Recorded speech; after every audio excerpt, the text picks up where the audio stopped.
Guys এর আগে আমি এসেছিলাম এই জায়গাতে, তো গাতলার ব্রিজ বলছে ভাই, ব্রিজটা তোমাদেরকে লম্বা দেখায় ভাই, মানে প্রচুর বড় লম্বা ভাই।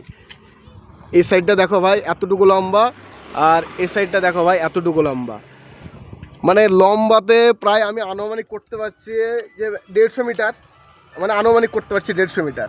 আর আমি আছি এখন ব্রিজের উপরে। ব্যাকগ্রাউন্ডটা দেখো ভাই, চারিদিকে মাঠ, ঠিক আছে। আর মাঠে তোমাদেরকে হয়তো বুঝতে পারছো কি বলতে পারছে না, কিন্তু মাঠে দেখো ভাই সব জমির ধান কেটে আলে আলে হাঁজা লাগিয়ে রেখে দিয়েছে মাঠে।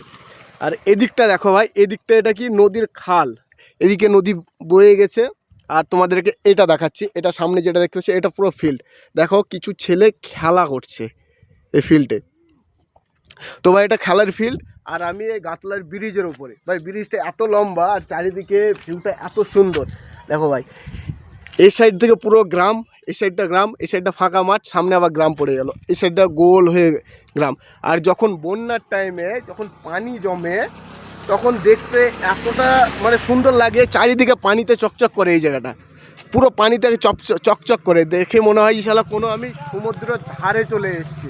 মানে যখন বর্ষার টাইমে আমি দেখেছি যে এই সাইডটাতে পুরো সমুদ্রের ধারের মতো পুরো একবার চকচক করে পানিতে, এতটা সুন্দর দেখায় তখন। আর মানুষ ভাই চাষ বছরে একবারই হয়, বর্ষার টাইমে চাষ করতে পারে না মাঠে, এই টাইমটাই চাষ হয়। আর আমি গাতলার ব্রিজে কালেকশানের জন্য ভাই এখন এসছি, তো আবার সেই ব্রিজে আবার নেক্সট টাইম আবার ব্রিজে আসতে হবে এদিকে। আর এখন প্রায় ভাই বিকেল হয়ে গেল, ওদিকে সূর্য এখনও নামেনি, এখনও কালেকশান বাকি আছে, ওদিকে যাব।